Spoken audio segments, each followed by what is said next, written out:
City Council today, Monday, October 23rd. It's just after the hour of 1 o'clock, so I will call the work session to order.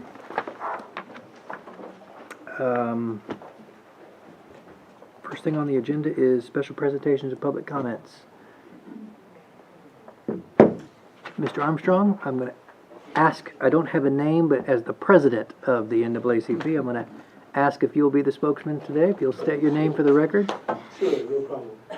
Basically, just want to follow up from our last presentation meeting coming before you, and I know it was asked of the Vice Mayor Johnson on us to have a couple of meetings and come together, and we basically going to say the City of Cleveland acknowledges that there are opportunities for improvement. The NAACP will work collaboratively with the City of Cleveland to address and comprehensively resolve any complaints. We will report back with updates at the December 11, 2023 City Council meeting.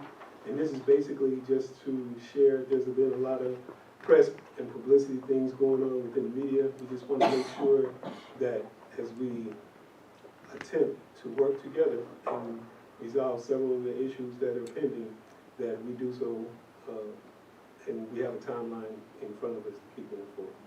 So I just want to report back that at this time, we're working together collaboratively. Thank you, Mr. Armstrong, for that update. My apologies, I failed to, at the beginning, indicate that Councilman Casta will not be with us today, and Councilman Estes is running a few minutes late, but will be joining us momentarily. Joe, I apologize. Right before I ask for the city manager report, this is the opportunity for public comments. If there's anyone here who wishes to address the council on any matter on the agenda or not, now is the time. Good to see our friends from the chamber this morning at City Fields. And well, it's afternoon now. You can tell what kind of a day I've had.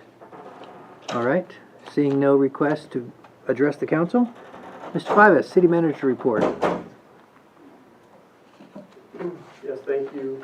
We appreciate the conversations that we've had with Mr. Armstrong and Vice Mayor Johnson. I do have a few updates for the council. We do have one issue that we finally got resolved, which is to get our official statement on the 2020 census count. We got a resolution to that. The federal census folks finally agreed to adopt all of the boundaries that we had, and there was an issue on their side that they didn't capture everyone. So we have a new population of 47,779. They didn't capture all the people that have moved into those neighborhoods that have been built since 2020. So there's a lot more people that live there than what this is reaching back. I do have a letter and want to make you aware that the mayor will sign this hopefully and ask the state to do a mid-year recalculation of our state allotment of funds. For every resident we get about $180, and we'll be asking Commissioner McWhorter to do that, and if anyone has any concerns or anything like that. We do think still that there are some miscalculations in the overall census, and at a past meeting we talked about doing another midterm census recalculation, and there's people that come and do that. So we'll continue to look at that option at some point. For every resident that we find, we get more state shared revenue for that. Mr. Fivas, I have Yes, sir. a follow-up question, please, sir.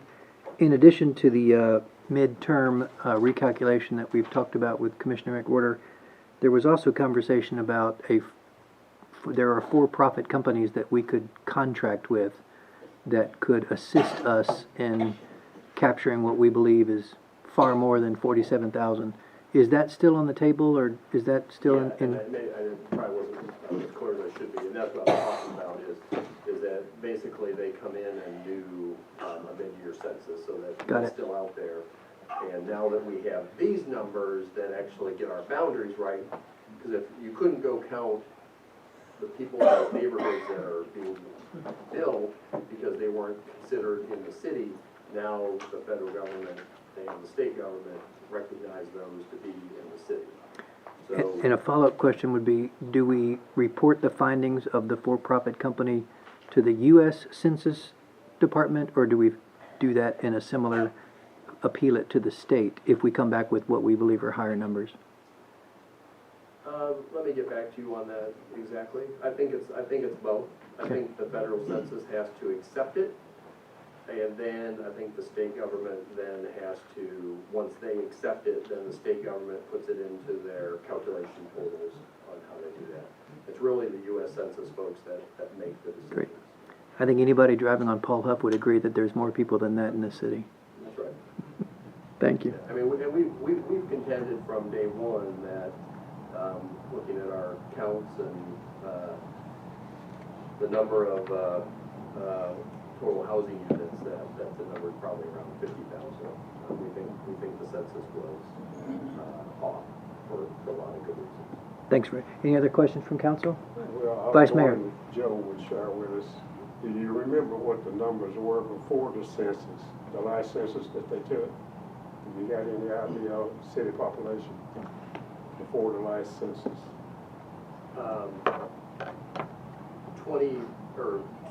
2010 or just what this changed? Well, 2010 is the last one that they did.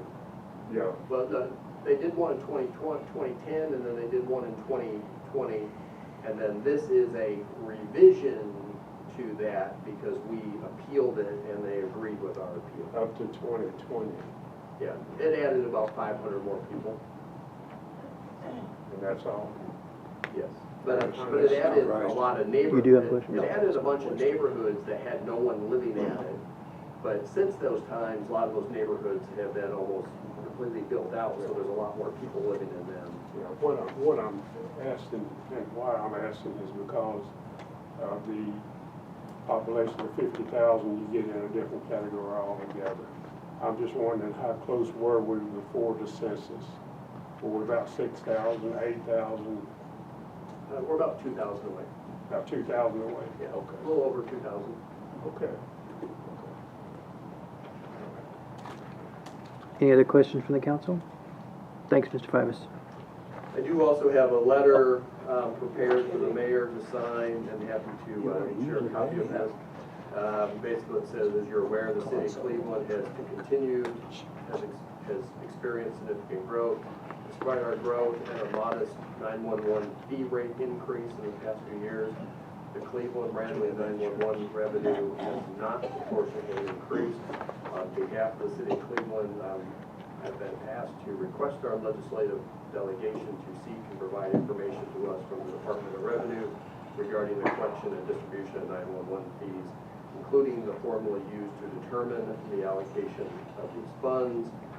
The city of Cleveland and Bradley County appreciates critical work 911 in our community experience and annual contributions to the operating budget. We appreciate your efforts to procure this information and ensure 911 fee revenues paid by the Bradley County City of Cleveland residents expeditiously return.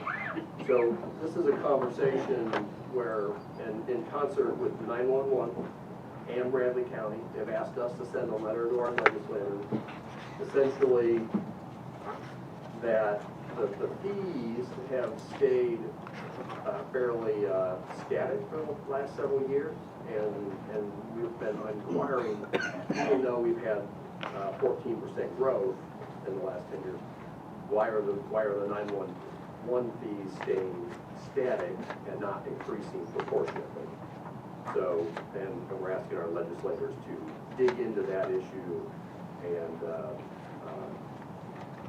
see where some of those additional funds are. So with this letter, I'm just letting you know that the mayor will send this concurring with the county's request. Thank you. Now, Joe, the attorney for 911 board, what is he saying about it remaining flat?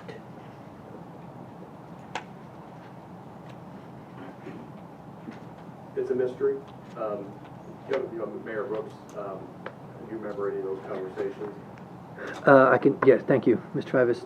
Councilman May, during the last 911 board, the attorneys and the chairman of the 911 board both expressed frustration and concern that the rate of acceptance of cell phones has grown exponentially, but yet the money to the 911 board Right. has not. It used to, as we all know, were based on landlines at one time. They switched the formula to be based on cell phone use and cell phone numbers. And my understanding or my remembrance from Mr. David Benton, who was presenting as the treasurer for the 911 board, is the checks have stayed flat for approximately the last 2 years, which does not calculate with the growth of No, cell it phone. doesn't.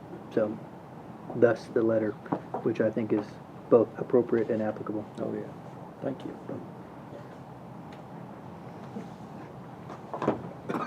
Thanks, Mr. Fivas. Moving on to the next item, which is, and this is for everyone's knowledge, and we will start, and this has changed in the last half hour. So I have a handout for you, but I'm not gonna give you the wrong handout, is that we are in the final stretches of the Paul Huff Mouse Creek intersection. Those final last efforts might be a little painful, is that we have to go and pave Mouse Creek. That we're gonna start telling the community that on Wednesday, Thursday, and Friday, that there will be periodic closures during the workday on Mouse Creek Road. Paul Huff will remain open, I think, right, Tommy? But Mouse, probably for 1.5 days, one side will be closed from on Mouse Creek, from Paul Huff to Valley Head. And then it will be closed on the other side from Paul Huff to, I believe, Robin Hood. And we will have that sign, and that's completing the final stretch of the project. Hopefully, we have the right weather, we have the right temperatures, we have the paving people here. It's going to be probably an inconvenience for those couple days just during the workday.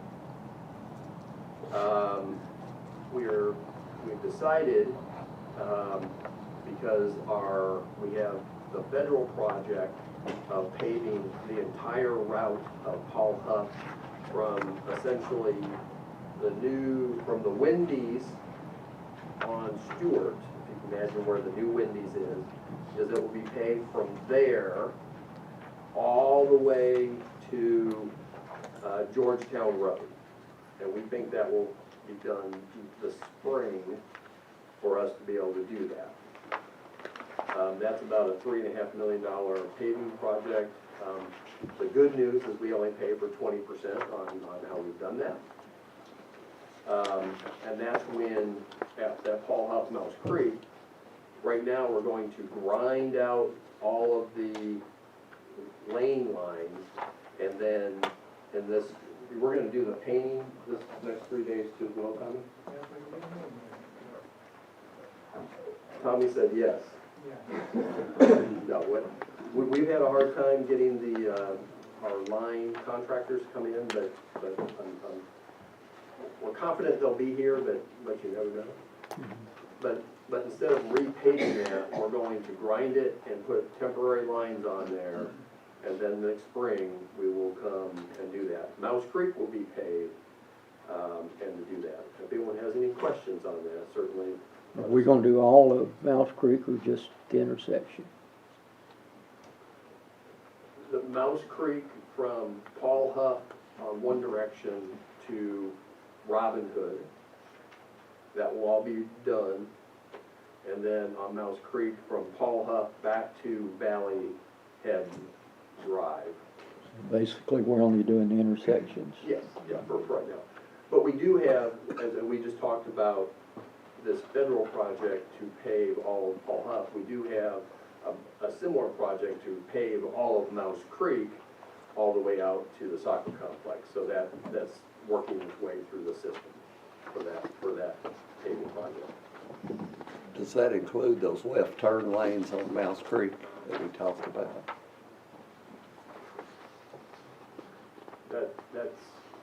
And what do you mean, what includes the state project? When we pave the rest of Mouse Creek, No, they'll be done before that. they'll be done.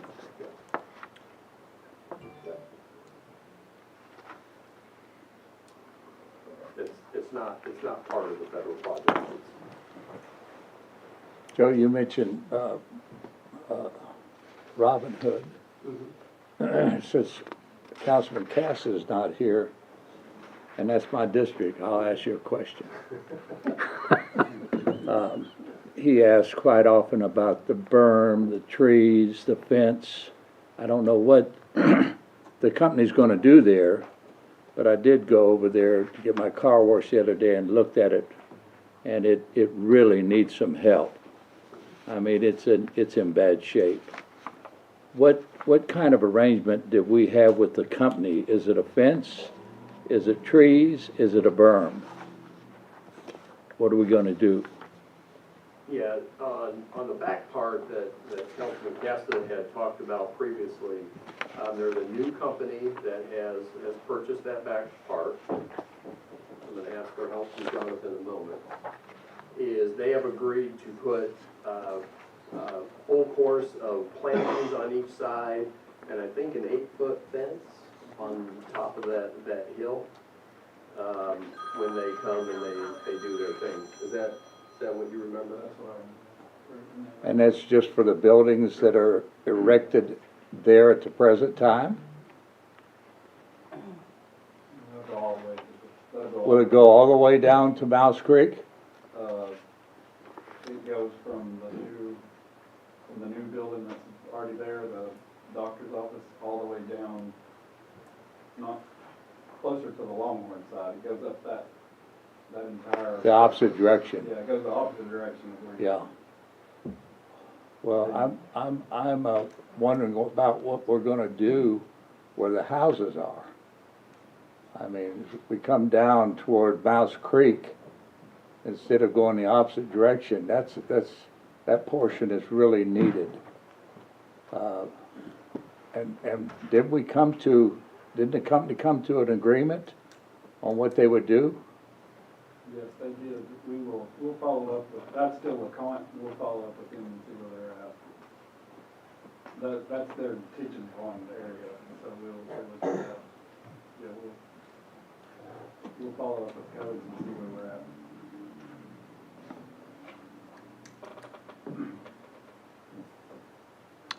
I'll interject. Christie, you'll have to check the minutes, but I'm almost thinking that this council had action that said no more permits would be permitted in that area until they agreed and lived up to their agreement. That would include the sale of any property to any new entity. We might have to have some follow-up. There should not be any activity allowed on the LeConte property until they live up to the agreement of protecting that residential area. Which to Councilman Hughes's attention is correct. It's the residential on Robin Hood that those were the people that we heard from the loudest, that the lights and the sound and the construction was such a problem. That's correct. Okay. Yeah, and I don't believe Jonathan, I don't believe any permits have been issued since that time. Great.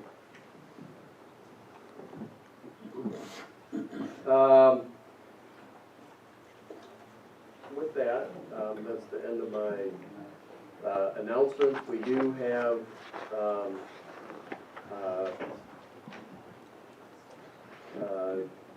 our agenda to look at here at 3 o'clock, Mr. Mayor, if you want me to. Yes, sir, go please. to the agenda. Is that our hearings and petitions, we have several public hearings. The public hearings, the first public hearing, 6A, is to hear comments concerning a request by Mitchell McClure for consideration of ordinance to zone 10.88 acres located on Old Paso from light industrial to R2, This was approved by the planning commission 7-0. This is on if you're going down Old Paso, there's a hill, on the one side, but that's not really industrial, that you can't really do much industrial work there. The planning commission, they said it's probably more suited for R2, and that's what the intended purpose of this is, for that rezoning. Item 6B is to hear public comments concerning request by the city of Cleveland for consideration of an ordinance to amend the Cleveland Municipal Code by adding, Chapter 3, Title 14, zoning, land use for the regulations for short-term rentals. We're gonna have Robert come up right now, and just, since we have some time to kind of go through that. He's gonna tell you that there's one typo that we found, and he'll tell you about that in the application that changes from on to off that we'll need to fix today. But give them an idea on what's going on there. Yes, sir, thank you. So we've been talking about this short-term rental practice for a couple of months now. We put together an ordinance and took it to the planning commission, discussed several caveats of what this does. Joe mentioned a typo. It's in regards to not allowing on-street parking as opposed, it says off-street in the text, but we actually are going to require them to park in a driveway. It requires a site plan submittal, and that site plan will not only dictate how access is kind of allowed into the building, but will show where the parking is and show that it has adequate space to handle the number of people they're saying they're going to house, in a sense, for a short term. This ordinance does not dictate where these go. It just allows us to provide a slight level of oversight if there are issues, if there are locations that are short-term rentals that have consistent problems. It gives the city the ability to deal with that. That's what this is really doing. It also ensures that they're registered and paying their hotel motel tax as kind of just a process by which, everything's level on the playing field for what they're doing. So again, we didn't want to say you can do it here but not here, or over there but not over there. This is more just, you can do this, but if you do it, you need to follow these rules. It's life safety, it's zoning, how does it impact the neighborhood, etc. Those are the things we'll look at.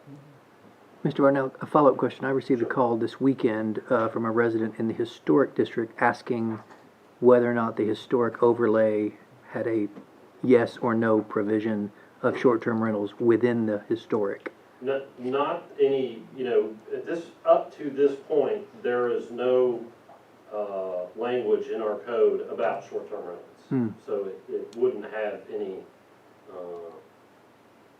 language about the historic district specifically.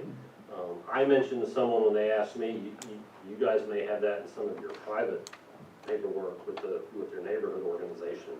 We do not. Okay.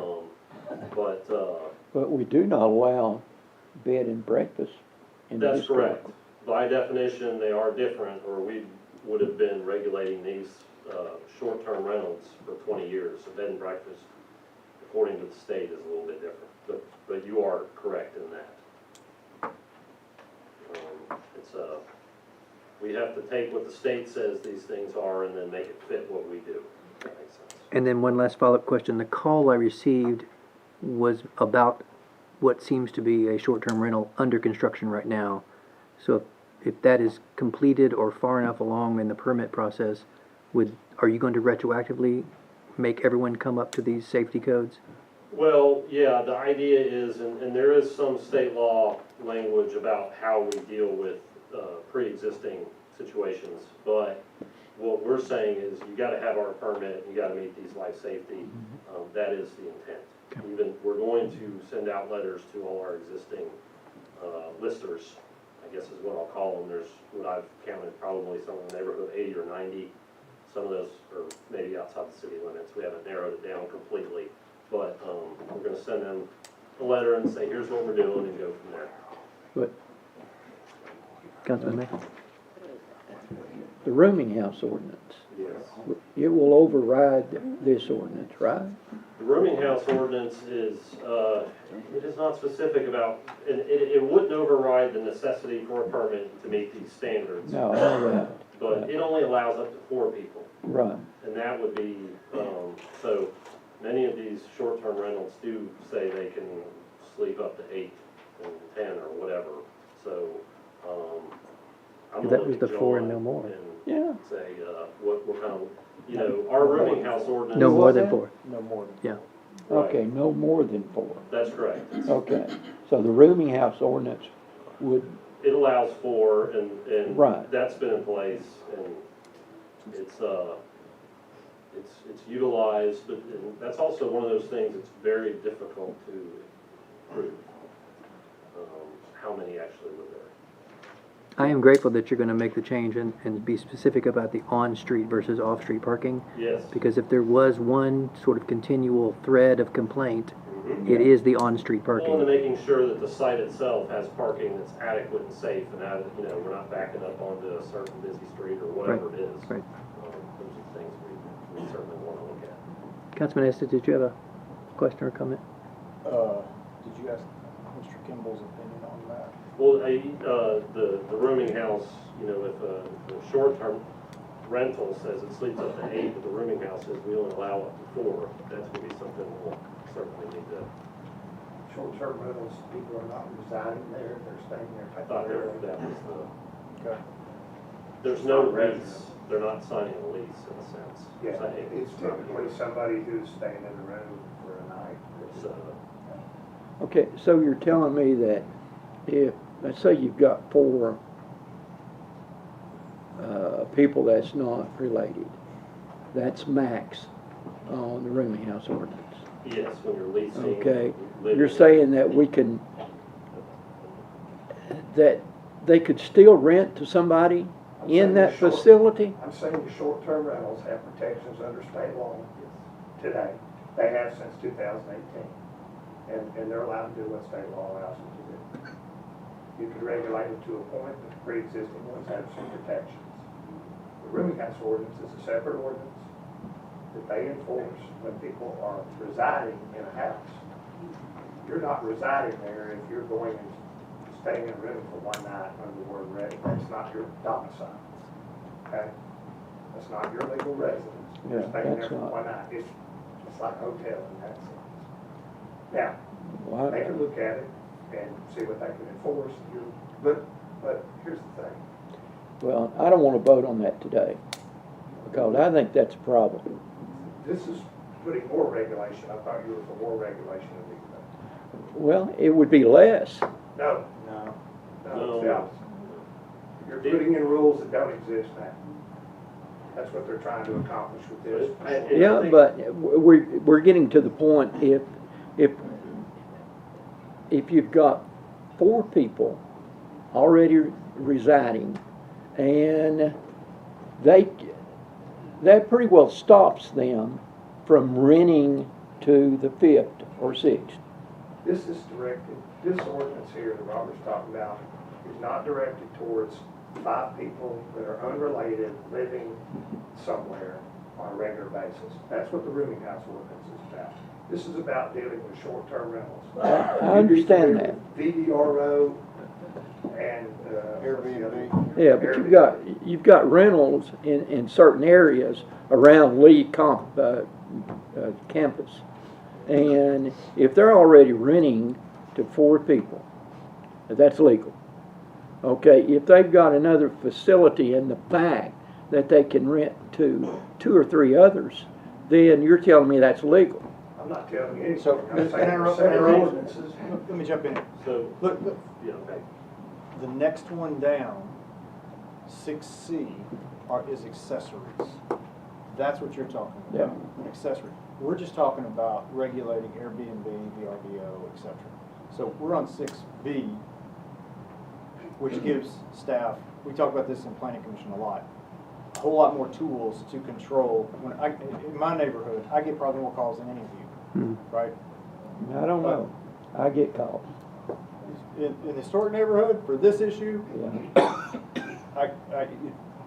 this is Airbnb VRBO. You wanna have an accessory dwelling, that's the next issue on here, which Okay. we had a very robust discussion at Planning Commission about. And you can read the minutes, so, can you split the two for us so that we're very clear? Yes, Please. and I wanna say another thing too, what you're talking about also comes into play when they submit this site plan, we look at it, like, how many people are you saying can live here? And those things, so if we need, I mean, there's, I think when you have a boarding house, short-term rental, and then with the accessory structures, that the ordinance that is in front of you today removes the ability to have those. So it would be pre-existing stuff only. So, I wanna speak to that, Mayor, 6C. Certainly. Okay, That'll, yeah, please do. maybe on the same side And- as you. Yeah, Robert, I just want, you said your number that you understood was 80 to 90 units? yeah, I think so. Because on a recent check of VRBO, there were hundreds. Yeah.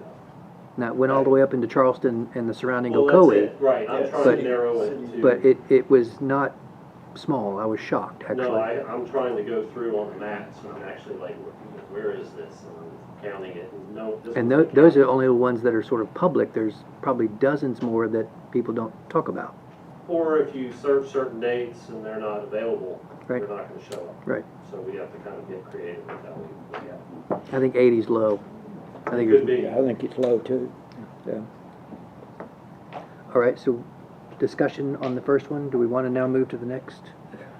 Any other questions on B? Joe, this is technically your review, but we'll let Robert explain C.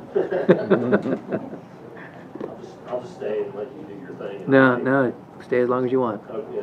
So the accessory structures, we have two different things. So an accessory storage building is that remains. You can still do it. There's caveats about how big it can be and where it has to sit on the lot. The accessory dwellings, which is today an allowable use, this ordinance in front of you, what that does is remove the ability for it to have any kind of accessory structure, have a bedroom and a kitchen. That's pretty much what this is doing. It's for, people are gonna have pool houses that may have a outdoor kitchen next to it. We're not gonna talk about that. We're talking about you can't reside there. It specifically states it's not for living in. So that's 6C, the accessory side. It removes the ability, the ordinance that you guys have to vote on today removes that as an allowable option, period. There is no exception. What's the problem? We have R1 neighborhoods that can act almost as an R2, because if you can build an accessory dwelling, then you can rent that out, because you can have up to 4 people unrelated living. So if me and my family live in a house, we're one, okay? And then if I have an accessory dwelling, I can rent that out, no matter where I am in the city. Well, it doesn't matter if it's R1, R2, or 3. You know, there's HOA standards out there that I'm not gonna get into. But from the city's perspective, when we have zoning, we have designations to protect, you know, our single-family residential neighborhoods anywhere. It's still, no matter what, would have to meet certain standards, but you'd be allowed to have that extra space that people are renting out. And that's not the intent originally when it was passed. But what's the problem is it creating in the neighborhood? Parking and overcrowding in places that are already tight, dense areas. So we're adding more density.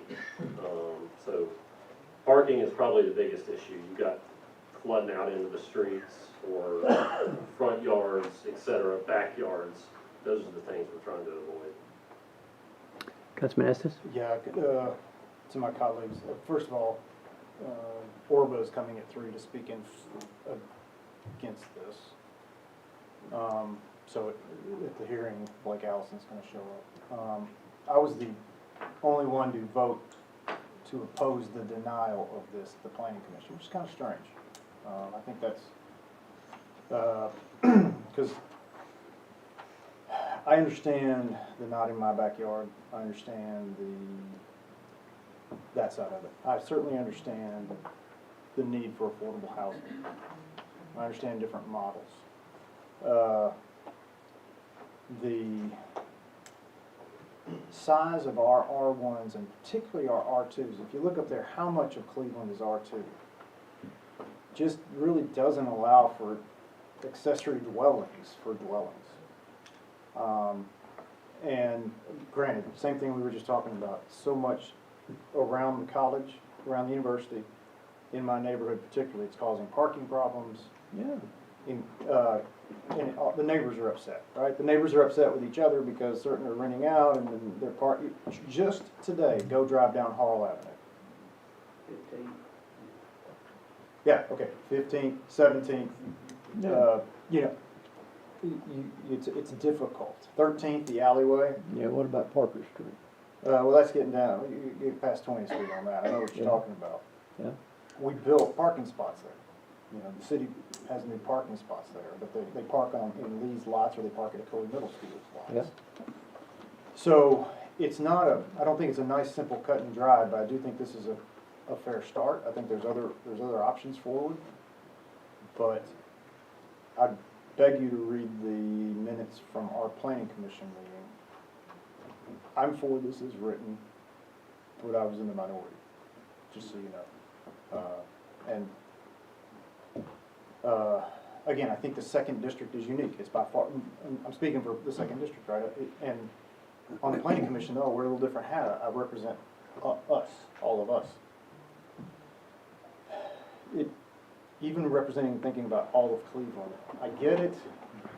But there's other ways that you can build these accessory structures if it's for your family or if it's for something that makes sense in the neighborhood, these mother-in-law issues or whatever. So, And you can it's do that complex. still You- as an addition to a structure. right, within the laws that we have, the codes that we have right now. If you want to build on your existing house, then that is the process that we have that you can follow. And So, thanks, Mayor. I just wanted to give a little more context since I represent us. So just for definition, accessory dwelling would be a non-connected to your home an apartment standalone above your garage, dwelling. yeah, Okay, something of that nature that's 1-2 bedrooms typically. carriage house They've kind of always thing. been regulated by square footage.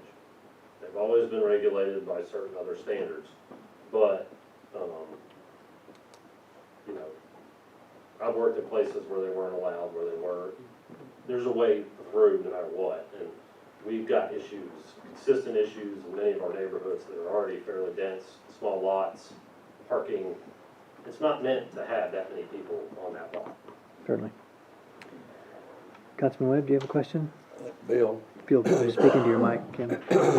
if I understand you correctly, what we're trying to do is protect the integrity of the neighborhood as they exist now. I think more than that, but yes, definitely. I think that might be at the heart of it. Mhm. In many of our R2 zoned neighborhoods are all single-family homes. Mhm. So you And the can't lots are dictate it by tiny. zoning necessarily. Do you want to put accessory dwellings all through Blythe, College Hill, Mhm. you know, South Lot. Cleveland? You don't. They're 50-foot tiny. lot. Yeah, they're tiny, and people are doing it, right? I mean, Mhm. you know, I don't have to drive far to find multiples of these. So, Okay. All right. Yes, Robert, one question. Yes, sir, Mr. Vice The Mayor. short-term rental, how long a span is that? Is that 30 days, 60 days, or? The maximum is 30 days, I believe, that you could consider it a short-term rental. After that, it becomes a rental, like you've got to have a lease and rent this out that way, yes.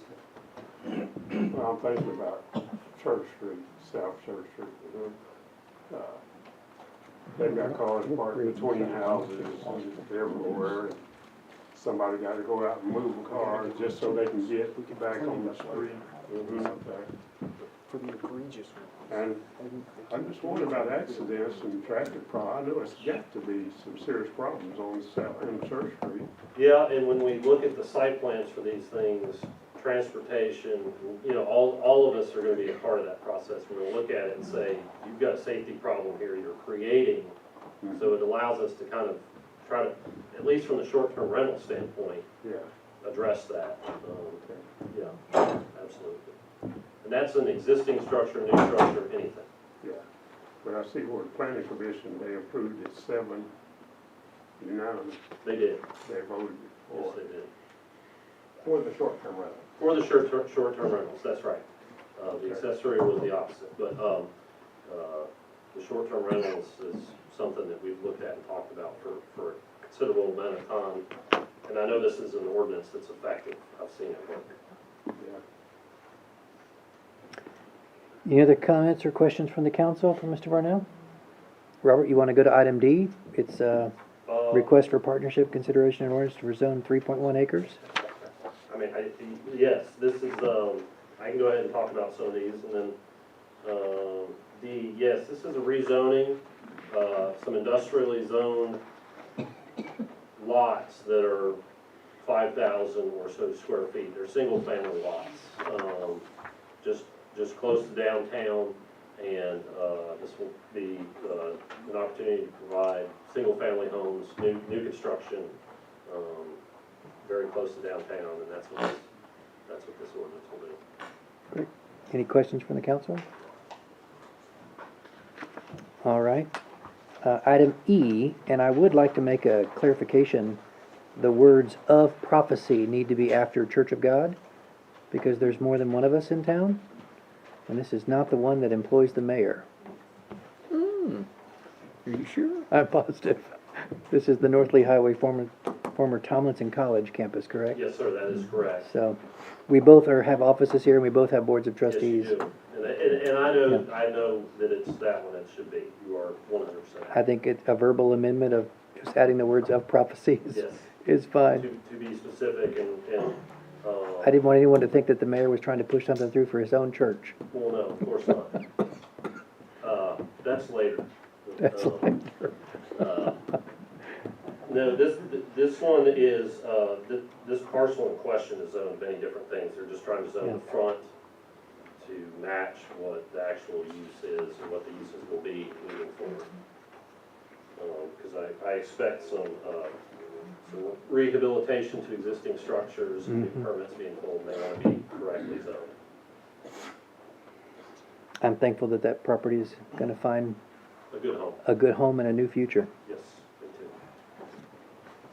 too. Item F is public hearing for Real Life Village. This is an annexation, so it's plan of service and annexation in the PUD off of Legacy Parkway.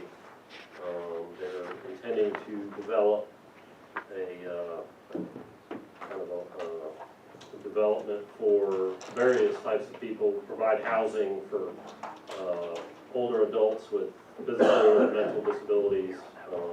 They're gonna have plenty of You're open on that space. board, I think. and- You might wanna just make that announcement. Do you know? It does include a piece of Church the has Church of taken us God's in property as under already. care ministry. We're now under care ministry. So I don't have anything to say about it.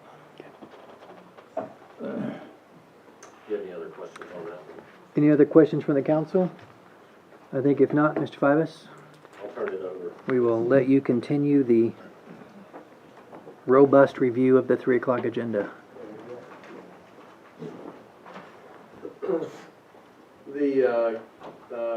Looking at the consent agenda, we have the 23-105 resolution authorizing the submission of a public entity partnerships conservation grant. This is something that we do on an annual basis. Basically, we can do things to improve safety in our properties.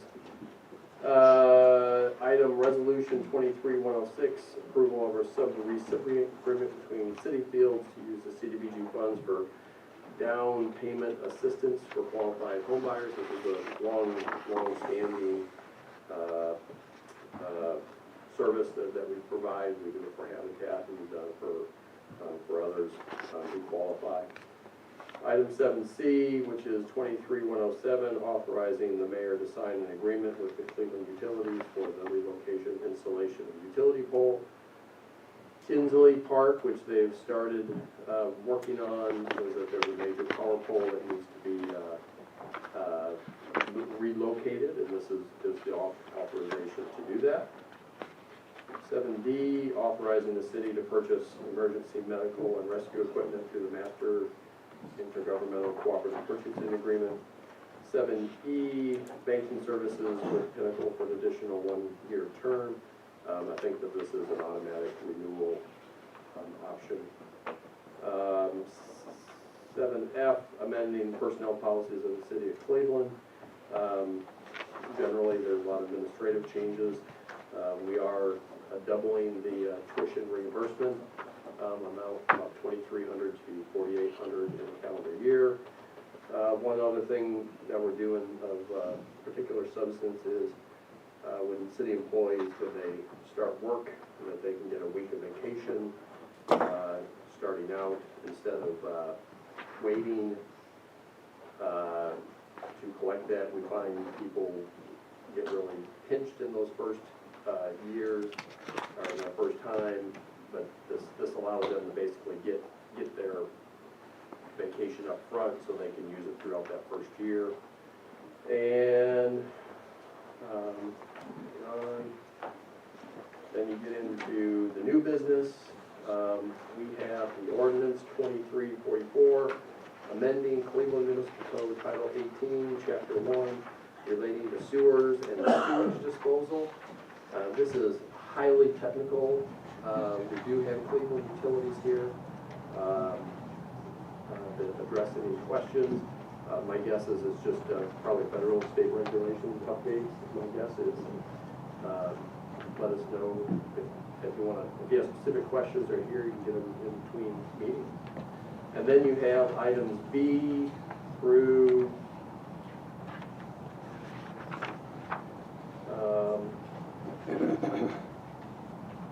J, which are the items that Robert just went through without having to go through all that again. And then we have amending Title 9, Chapter 8 of the unauthorized nightclub operations. Jonathan, do you have any updates or thoughts on that? If anyone has any questions on that, let us know. And then that's the end of my report, Mr. Mayor. And I think the key is just the Mouse Creek will have some traffic improvements or traffic improvements over there that would delay people. Great, and I remember, thank you, Mr. Fivers, for your report, but I remember the other traffic improvements. We had Facebook posts and other things, and that will be continued on the Mouse Creek, because that will be very helpful notifying our citizens. Thanks, Mr. Fivers. That takes us to reports for council members. We begin today with Councilman May. Yeah, wait till 3 o'clock. Thank you, sir. Councilman Hughes. Same. Thank you, sir. Councilman Webb. No, sir. Thank you, sir. Vice Mayor Johnson. No, sir, not right now. Thank you, sir. Councilwoman McKenzie. Thank you, ma'am. Councilman Estes. Couple of things. Yes, sir. Chief Gibson, Mr. Myers, can I request that the night of the block party, that when you shut down Centenary, you also shut down Harl between Willa and 13th at least? Because when cars come up Willa, they go left on Harl, but there's so much overflow early down Centenary into Harl, it's really dangerous. In the last few years, we've closed that section of Harl off, and it's just made it so much better. So at least between Willa and 13th, at the same time you shut down Centenary, it just really helps, and thanks. And I know, Chief Gibson, you're going to have so many people out that night. Thank you ahead of time. Just every year it's been 38. Yeah. The other is this weekend, I see Sharon's here. The Apple Festival was great. If you were down here, the half marathon went on. Chief Gibson, I know your guys and your community service force were out. I was working on one of the water stops. The Historic Neighborhood was working one of them. It was just a great weekend for Cleveland. There was so much going on downtown. So just want to let council know that and say kudos to so many of the city staff that have part of that. That's all. Thank you, Councilman Estes. Councilman Casta is not with us today, but I did want to thank Beverly, who's not with us at the moment, but she brought our breast cancer awareness for the month of October. We canceled our first meeting in October, so this is the first time we're together as a council to express our support. Thank you to the council for your support of the upcoming Susan G. Komen event downtown. Speaking of events, there's another event tomorrow night that my colleagues on the council are all invited to. It's a free ticket, all the audience as well, for the Concert of Hope. It is a awareness concert for human trafficking, which sadly has entered our community, and we want to bring awareness and solutions to this problem that we're having, and I'm grateful for anyone that can attend. There's free tickets available to everyone. Any other announcements from the council? Seeing none, we will be adjourned until 3